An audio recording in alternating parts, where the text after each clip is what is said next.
Guys, good evening. Good evening naman po. So, pasok naman ulit tayo sa trabaho. So, actually guys, ang oras po natin ngayon ay 7:30 ng evening. So, papasok ulit tayo sa second shift hanggang 12:30 ng midnight. So, andito ako sa baba ng aming bahay. Ayan po, makita niyo ang aming elevator papuntang taas. So, hinihintay ko yung kasama ko, yung misis ko. So, ngayon guys, ay samahan niyo ako dahil papasok ulit tayo sa second shift. So, lalabas na tayo. Papunta na sa duty. So, guys, medyo makulimlim ang gabi, ang evening, dahil medyo malamig at saka parang gustong umulan. So actually guys, sa ganitong mga buwan o mga araw, November or December, yan, medyo tag-ulan dito sa lugar na to, or winter kasi, taglamig. So minsan kumukulog, nagka-thunderstorm, nagla-lightning sa kalangitan. So look at this one guys, ang langit po, ang ating kalangitan sa gabi ay medyo madilim, kulimlim. So ang oras po natin sa ngayon ay 7:30 ng evening. So ito po yung oras ng aking duty, daily routine. So papasok sa umaga 7, mag-out ako ng 12:30 ng tanghali. So after that, break time, uwi ng bahay. Yun, nakikita niyo na ako'y nagko-cooking content. So yun po yung aking daily routine na trabaho. And then again, kasi split time ako sa araw-araw. Split time ang aking duty sa araw-araw. So again, pasok ulit tayo ng at this time 7:30.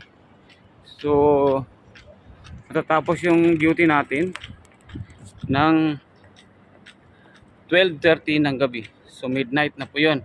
So bali ako po yung opening, and then ako rin po yung closing. So ayun guys, ang buhay nating bilang OFW. So tiyaga-tiyaga lang, sakripisyo lang, tiyaga, sipag, pagtitiis ang puhunan para sa pangarap, para makamit natin ang pangarap natin sa buhay. Ayun guys.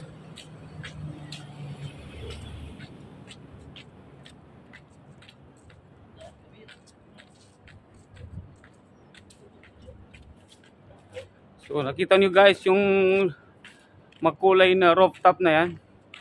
Yan po ay Grand Millennium Hotel. Yan po ang rooftop ng Grand Millennium Hotel. Pagkahaba-haba ng building na yan. So ayun guys.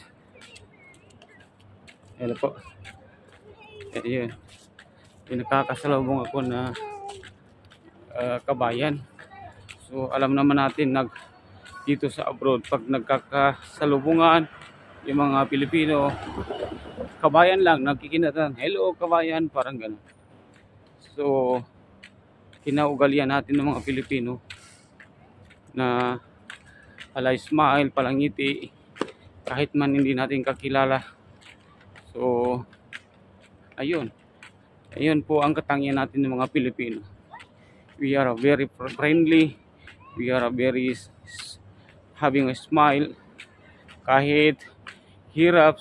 So yun, nakasalubong ko na yun na kabayan. So either papasok or either duty finish na yun siya. So nakita ko sa kanyang pagmumuka na parang pagod. Parang pagod. So ayun, smile lang. kahit gaano kahirap, kahit gaano ka pagod ang ating trabaho. So tiis-tiis lang. Kasi yun naman talaga ang ating puhunan dito. Tiyaga, pagod, sakripisyo ang ating puhunan. Kasi pag hindi tayo nagtitiis sa hirap, pangungulila sa family, yung hirap na ating nararanasan, kung hindi tayo nagtitiis, ay wala, hindi natin pagtagumpayan ang ating mission sa buhay. So yun lang ang pinaka-importante. Bigyan natin ng importansya kung ano man yung ating nararamdaman na hirap. Hello boy! Ayun. Yan mga customer namin yun. May anak. Customer namin na may anak na nasundan ko sila ang nabagal. So napaka-busy ng area na to kasi lahat ng mga restaurant ay nandito.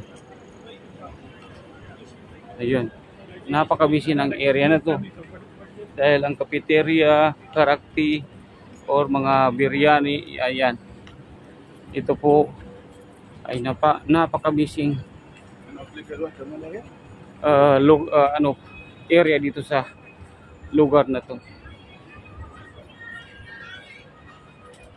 How are you? Fine. Fine.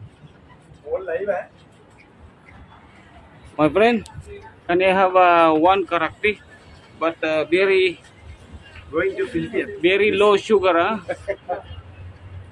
So bago tayo papasok sa duty or sasabak sa duty, ay dadaan muna tayo dito para bibili tayo ng karakti para meron tayong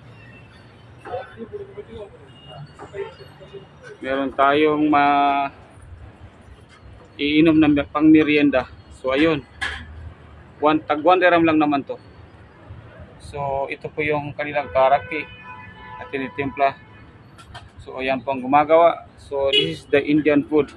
So meron din sila dito na pa 1 dirham, pa piso-piso na mga kakanin or pagkain na kanilang mga luto. So ayan guys.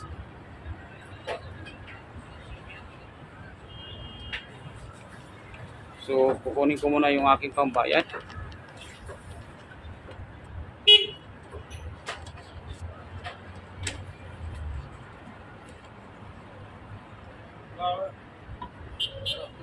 Kunin ko muna yung aking pambayad.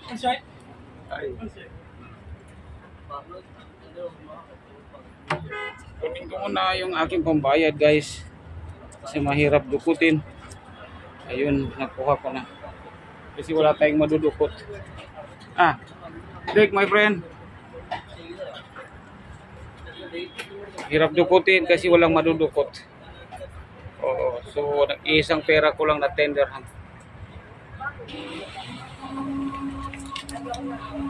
Ayun, thank you ha. So look at that one guys. Ayan, ganyan po sila gagawa ng karakti. Jante samavar made it sore vandi ke.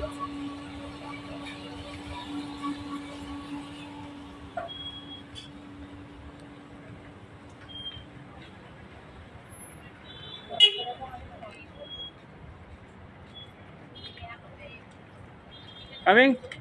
There inside? Okay. I'll come now or after? I'll come now or after? Okay. Tell remind ha. So napadaan po ako dito sa restaurant na to. Nakausap ko yung staff dito kasi actually guys, sila po ay kumukuha ng mga credit. Araw-araw sila kumukuha ng credit sa aming tindahan. So by every month, end of the month, nila binabayaran yung inuutang nila sa amin. So lahat po ng mga kailangan nila na meron dito sa amin, dito po sila nangungutang, and then by monthly po sila nagbabayad. By monthly po sila nagbabayad. So guys, andito na po ako sa aming tindahan. So nakita ko na, dito na. I'm not same. All of you here. I'm not same. Oh, ito na yung nag-iisa naming prinsesa. Hello. Ay, ayan po. Ayan po ang aming nag-iisang prinsesa. Prinsesa. Nag-iisa naming Nepali. Yan. So, Assalamualaikum. ayan. Assalamualaikum. Ayan. Yan po How are si you, Mr. Melody. Melody, and yung isa doon ay komedyante po yan. The power of positive thinking. We're selling books here, so come and visit our shop. Yan. So papasilip ko lang po sa inyo ang tindahan namin kung saan ako yung nagtatrabaho araw-araw. So ito na po guys. So sana po ay hindi kayo magsawang suportahan ang aking mga video na aking ina-upload sa araw-araw. Para naman po magtagumpay tayo sa ating mga mission sa buhay. So ang inyong suporta, ang inyong pagmamahal ang kailangan. Kung wala po sa inyo ang suporta, ay hindi tayo magtatagumpay. Kaya mga guys, ang ating tagumpay ay nasa inyong nakasalalay. So ayan guys, papasilip po sa inyo buong buo ang aming o ang aking area kung saan ako nagtatrabaho. So meron din tayong mga iba't ibang klaseng mga bread. Ayan.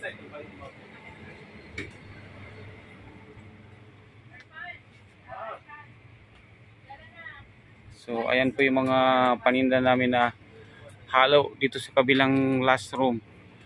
Mga pang snacks, and then meron din mga pang cosmetics. So ayan guys. So ika-cut off ko na po. Maraming salamat po. At mabuhay po tayong lahat. Have a nice day.